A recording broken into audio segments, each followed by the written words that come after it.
Take জগতের নতুন নতুন আপডেট সবার আগে পাওয়ার জন্য সাবস্ক্রাইব করুন টেকনিক্যাল রবিন এবং বেল আইকনে ক্লিক করুন। হ্যালো ভিউয়ার্স, আমি মুবিন আর আপনারা দেখছেন technical Robin the tech master channel. Hello there, hello viewers, কেমন আছেন সবাই? তো বন্ধুরা, আপনারা এতক্ষণে বুঝেই গেছেন যে আজকে আমরা কি নিয়ে আলোচনা করব। হ্যাঁ বন্ধুরা, আজকে আমরা একটি ভয়েস লক স্ক্রিন নিয়ে আলোচনা করব, যার মাধ্যমে আপনি আপনার ফোনকে আপনার ভয়েসের মাধ্যমে লক এবং আনলক করতে পারবেন। তাহলে শেষ পর্যন্ত দেখতে থাকুন।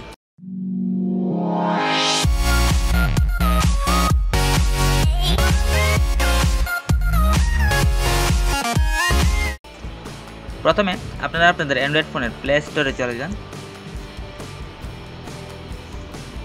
এবং সার্চ করুন এই যে ভয়েস লক স্ক্রিন।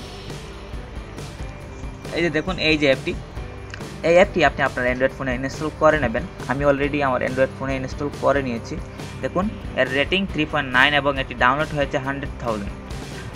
তো খুবই চমৎকার একটি অ্যাপ, আশা করি আপনারা ব্যবহার করে অনেক মজা পাবেন। তো চলুন অ্যাপটি ওপেন করি। তো ওপেন করার সাথে সাথে আপনাদের সামনে সেম এমন একটি ইন্টারফেস চলে আসবে। এখন আপনারা এই যে দেখুন ভয়েস পাসওয়ার্ড, এখানে ক্লিক করে আপনার যে পাসওয়ার্ডটি দেবেন ভয়েস পাসওয়ার্ড, এটি এখানে সেট করবেন। তো চলুন আমরা ক্লিক করার পর এই দেখুন এখানে জাস্ট ক্লিক করে আপনি যাই বলবেন তা পাসওয়ার্ড হিসেবে ব্যবহৃত হবে। তো চলুন আমরা একটু দেখে নিই। হ্যালো দেয়ার, তারপর নেক্সটে দেবেন, দেওয়ার পর আবার সেম পাসওয়ার্ডটি বলবেন হ্যালো দেয়ার।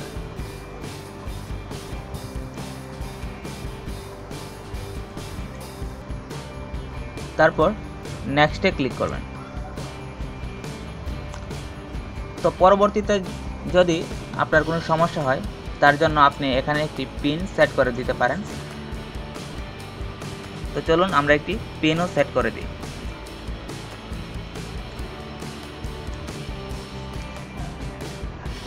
তারপর এই যে এখানে ক্লিক করে দেবেন, দেওয়ার পর পিনটি আবার দেবেন।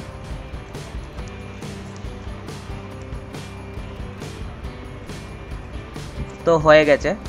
এখন আপনাদের যা করতে হবে, এই যে এখানে জাস্ট এটাকে অ্যাক্টিভ করে দেবেন, অ্যাক্টিভ ভয়েস লক স্ক্রিন। তো আপনার কাজ শেষ। এখন যদি আপনি আপনার ফোনের পাওয়ারটি অফ করেন, দেখুন আমি দেখাচ্ছি। এখন যদি আপনি যা লক করে দিয়েছেন আপনার ফোনে তা যদি বলেন, তাহলে আপনার ফোনটি অটোমেটিক খুলে যাবে। দেখুন হ্যালো দেয়ার, দেখুন হয়ে গেছে। তো বন্ধুরা, এইভাবে আপনি আপনার ফোনটিকে আপনার ভয়েসের মাধ্যমে লক এবং আনলক করতে পারবেন। তো বন্ধুরা, ট্রিক্সটি কেমন লাগলো অবশ্যই কমেন্ট বক্সে কমেন্ট করে জানাবেন। আর যদি ভালো লেগে থাকে তাহলে আমার ভিডিওতে অবশ্যই লাইক দিতে ভুলবেন না, আর আমার চ্যানেলটি অবশ্যই সাবস্ক্রাইব করবেন। তো আজ এই পর্যন্তই। পরবর্তী কোনো টিউটোরিয়ালে নতুন কিছু নিয়ে আপনাদের সামনে হাজির হব। ততক্ষণ ভালো থাকবেন, সুস্থ থাকবেন এবং টেকনিক্যাল রবিন চ্যানেলের সাথেই থাকবেন। আল্লাহ হাফিজ।